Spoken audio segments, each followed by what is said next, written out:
People of the world, FBI announces arrests over recent Twitter attack. Oh my gosh, there are arrests. Microsoft mulls purchase of TikTok as Trump says that he is banning the app in the United States. That's big news. Twitter surveys users on possible options for tweet subscriptions. They want your money. And Pinterest posts significant increases in users in Q2 while revenue is impacted by COVID-19. This is marketing as a foreign language, and it starts right now.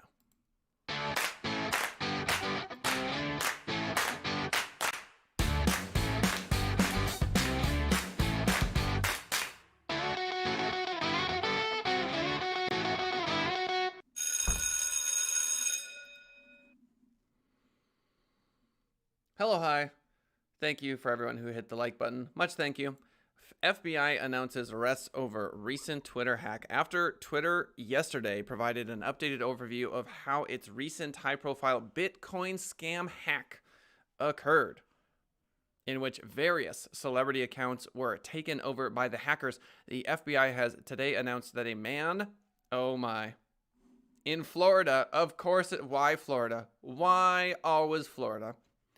In Florida has been arrested over the incident, while two others have been charged with assisting the crime. A Florida man today.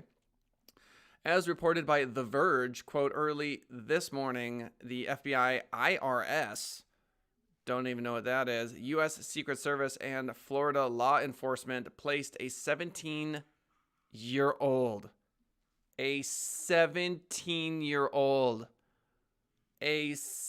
okay. Do you understand? Do you understand how the entire global infrastructure, how like the entire global, stability, World War III is in the hands of a 17-year-old from Florida, accusing him of being the, quote, mastermind behind the biggest security and privacy breach in Twitter history.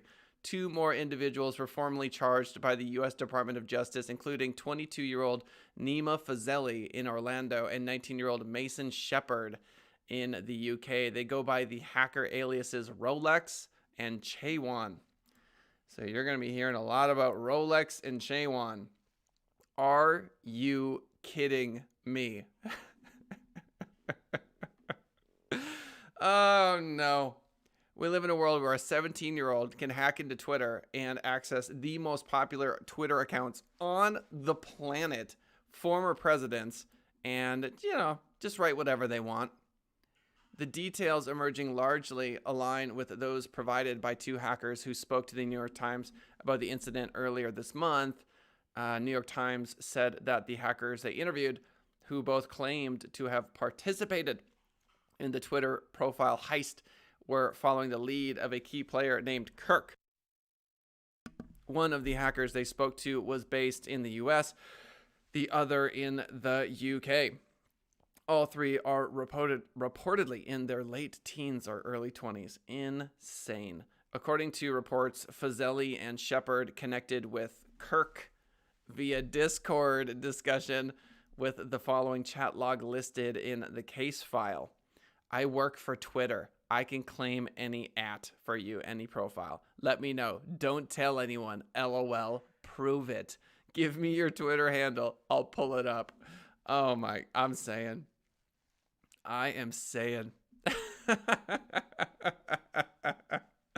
Oh, I work for Twitter. I can get you any handle you want. Wow. Unreal. Officials made the connection to Shepard and Fazeli because they used personally identifying documents to establish the crypto accounts where the money was being transferred to. There you go. It's not clear at this stage that the person arrested in Tampa is indeed Kirk, but that seems to be the implication. The Florida teen was arrested in his own apartment and is now being held in custody and facing over 30 felony counts. Fazeli could receive up to 5 years in prison and a $250,000 fine for the hack, while Shepard is reportedly facing a potential 20-year jail stint. As reported by Twitter yesterday, the hackers used phone spear phishing, among various other tactics, to obtain the information they required in order to facilitate access to Twitter's admin dashboard. Much love to whoever just hit the like button.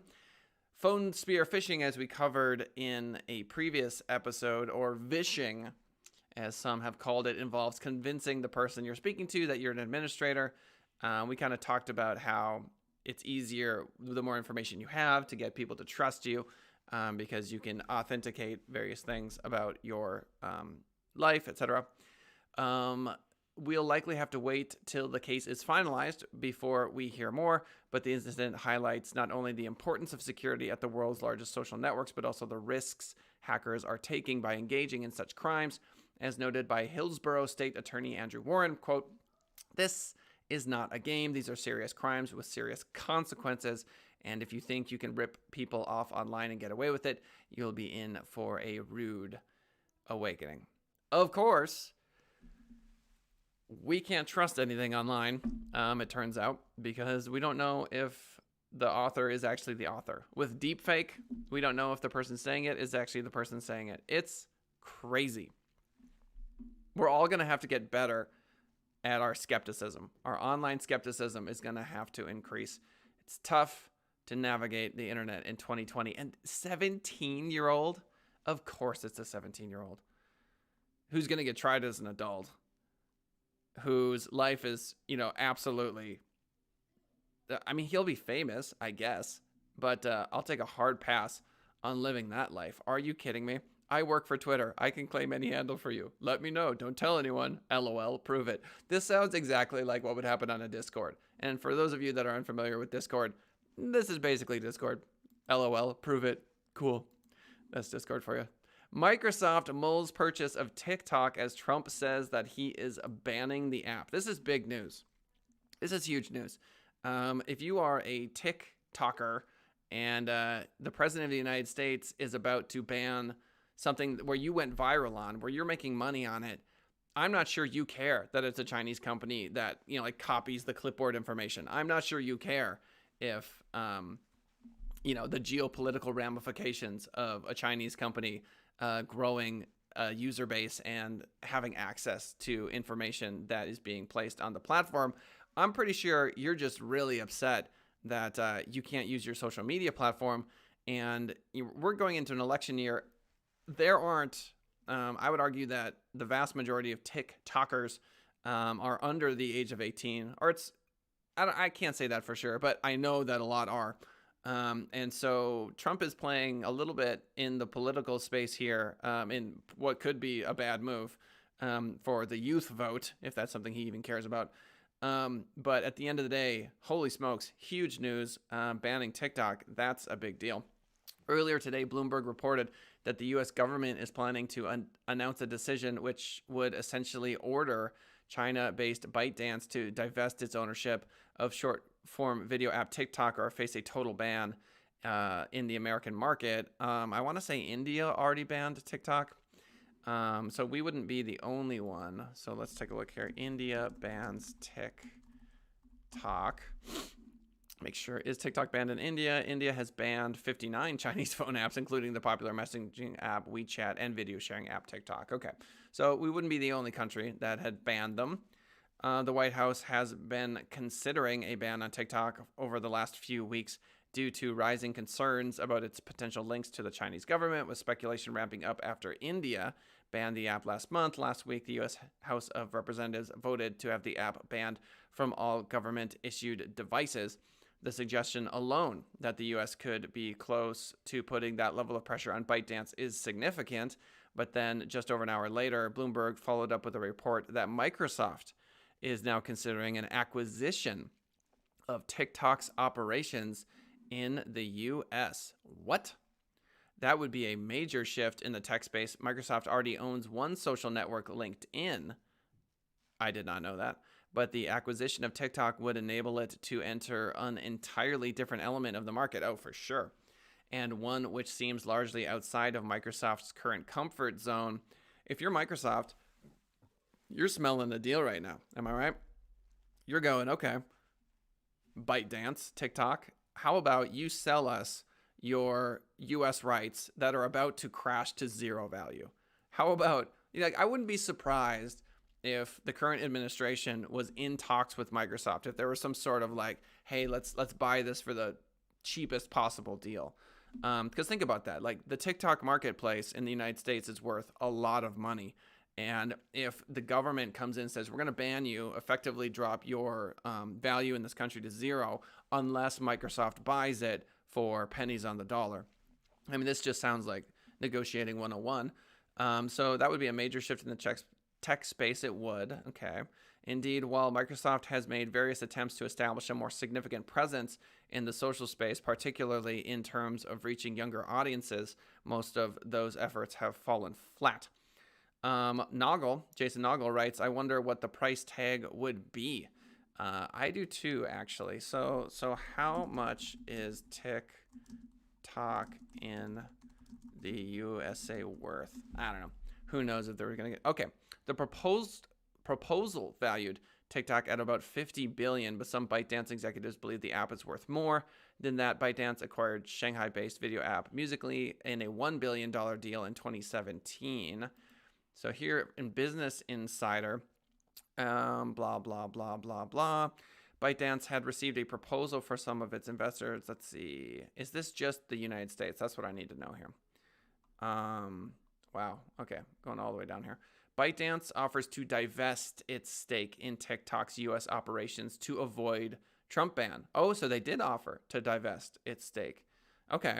So China's ByteDance has agreed to divest the U.S. operations of TikTok completely in a bid to save a deal with the White House after President Donald Trump said on Friday he had decided to ban the short video app. U.S. officials have said TikTok under Chinese parent poses a national risk because of the personal data it handles. ByteDance's concession will test whether Trump's threatened to ban TikTok is a negotiating tactic, as I just said, or whether he is intent on cracking down on a social media app that has 80 million daily active users in the United States. Trump told reporters on board Air Force One late on Friday that he would issue an order for TikTok to be banned in the United States as early as Saturday. Not the deal that you have been hearing about, that they are going to buy and sell. We are not a mergers and acquisition country, Trump said. ByteDance was previously seeking to keep a minority stake in the U.S. business of TikTok, which the White House had rejected. Under the new proposed deal, ByteDance would exit completely, and Microsoft Core would take over TikTok in the United States, the sources said. That's insane. Some ByteDance investors that are based in the United States may be given the opportunity to take minority stakes in the business. The sources add about 70% of ByteDance's outside investors come from the United States. Okay, so this is obviously a tangled mess. The White House declined to comment on whether Trump would accept ByteDance's concession. ByteDance in Beijing did not respond to a request for comment. Under ByteDance's new proposal, Microsoft will be in charge of protecting all U.S. user data, which I think they'd be much better at. The plan allows for another U.S. company other than Microsoft to take over TikTok in the United States as relations. Okay, blah, blah, blah, blah, blah. So ByteDance had received a proposal from some of its investors, including Sequoia and General Atlantic, to transfer majority ownership of TikTok to them. Reuters reported on Wednesday. The proposed value is at $50 billion, but some ByteDance executives believe the app is worth more than that. ByteDance, blah, blah, blah. ByteDance did not seek approval for the acquisition from the Committee of Foreign Investment in the United States. Okay, well, something around there, Jason. Somewhere around that number. Okay, but the question then is that just the U.S. market, or is that the just the app itself? So who knows where that number will land? I certainly do not. Twitter surveys users on possible options, but thank you for the question, for tweet subscriptions. This is interesting to me, obviously, because Twitter and all of these other social media companies are going to have to find ways to diversify their funds. Earlier this month, Twitter posted a job listing for a new position working on a project called Griffin, which the ad explained would be focused on building a subscription platform, one that can be reused by other teams in the future. I don't get it. Subscription for tweets, how would that work? Twitter has since confirmed that it is indeed working on subscriptions and other approaches as potential revenue opportunities. And this week, some users have reported seeing a new Twitter survey, which asks them about a range of potential options that they might be willing to pay for. Another step towards the next stage. So here we've got badges. You get a badge on your profile that links you to businesses you own or work for, autoresponders, undo send, a 30-second window for you to recall, withdraw a tweet before anyone can see it, custom colors, who cares, social listening, you can see conversation around your account on Twitter, including total volume, the people and businesses who are talking about you most often, what they're saying, brand surveys, you can survey people. Interesting. Well, I would say this was crazy and somewhat ridiculous with the exception of Twitch. Twitch is a platform owned by Amazon where people are constantly spending money to like not see ads. Like they're spending $5 a month. So, you know, it's not out of the realm of possibility. And there's going to be a certain number of people that just do this because they like Twitter so much. Job ads, custom stickers, insights into other accounts. So probably not exactly what people had in mind when they first considered subscriptions for Twitter. In addition to these, Twitter is also asking users if they'd be willing to pay to see no ads on the platform, which seems somewhat separate to these more business-focused approaches. Yeah, that's the Twitch model, no ads. So according to, I think it's Andrew Hutchinson, according to Andrew at Social Media Today, he writes, let's see. He writes, definitely this is not the direction I was expecting Twitter to go with on a potential subscription model. The framework which seemed to best fit was something similar to Facebook's fan subscription tools, which enable high-profile users to offer exclusives to paying subscribers, including specialized content, member-only discussion areas, discount options, and more. So, I don't know. All right, Twitter. Okay, Twitter. Twitter's trying to make some more money. I get it. Good luck.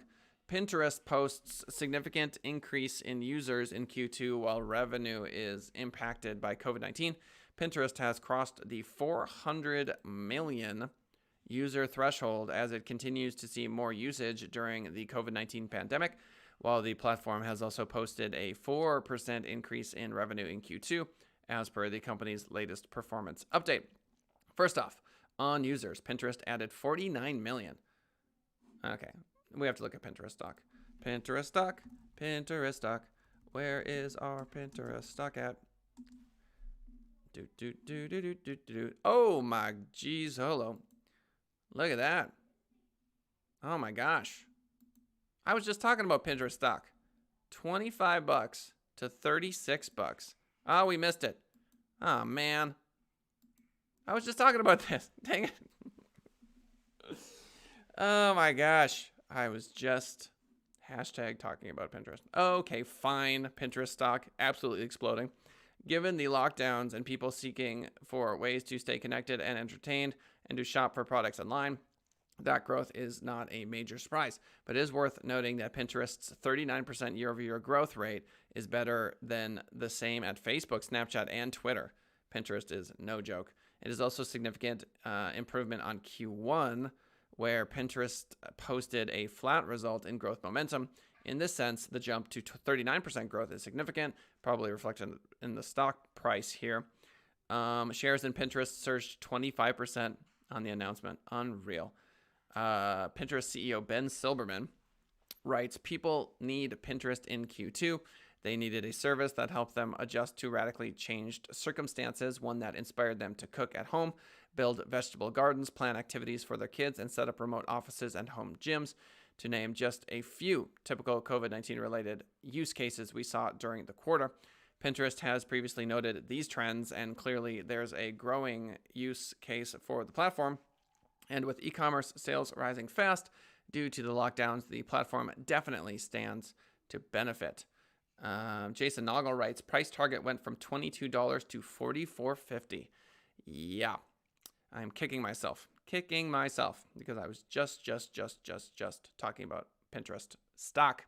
See a much sharper increase as consumers realize the convenience and benefits of ordering online as opposed to heading to physical stores. Within this, Pinterest serves as a kind of virtual mall, and with the platform also adding in more direct purchasing options, including improved processes to help businesses plug their product catalogs into. That's right, we just did another show on this about how it's easier to sell on Pinterest than ever before. So it stands to reason that its usage will continue to rise. So that streamlined connection process, which Pinterest launched in May, has actually had a major impact. Catalog ingestion increased more than 350% sequentially in Q2 and grew 10 times in the first half of 2020. Go Pinterest. Okay, ladies and gentlemen, the summary. Microsoft mulls over purchase of TikTok as Trump says that he is banning the app in the United States. It feels like a negotiation to me. It feels like a sort of backdoor, this is how politicians get rich sort of situation, right? If you're a politician and you can work with Microsoft, like what do you think Microsoft stock is going to do? Let's say here's the deal with insider trading, right? Let's say you already own a ton of Microsoft stock, right? And you're a politician and you, through the levers of government, see a way to convince the president to ban TikTok in the United States while simultaneously getting the folks who work at Microsoft in on the deal to buy the thing at pennies on the dollar. You might own like $110,000 of Microsoft stock that jumps to like 190,000 or whatever, or much larger numbers than that.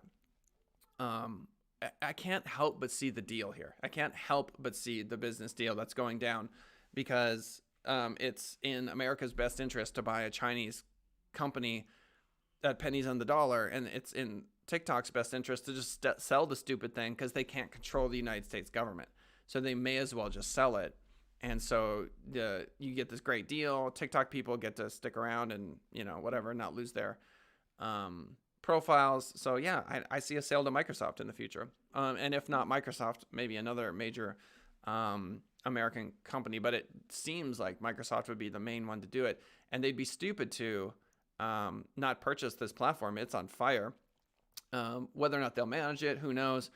I should say whether or not they'll manage it well is up to anyone. But yeah, at the end of the day, we can see the intersection of how government affects company stock prices directly, and the power of government just threatened to ban the stupid thing. And then obviously it's, price just drops to zero overnight and anyone can walk in and say, okay, I'll buy that for $10. First story, these guys. So I don't know. I didn't call it. I didn't say this is probably a 17-year-old in Florida, but I definitely thought it. I definitely had the moment where I was like, I wonder how young these hackers are. Why is it that young men find themselves in these sorts of situations in the news often? I don't know. But here you have it. 17-year-old, quote, mastermind. I love how they're always masterminds. You know what I'm saying? Like, come on, man. This is a 17-year-old kid who knows how to get the username and password of some accounts. You know what I'm saying? Esther Sass writes, especially if you have insider info, that's for sure.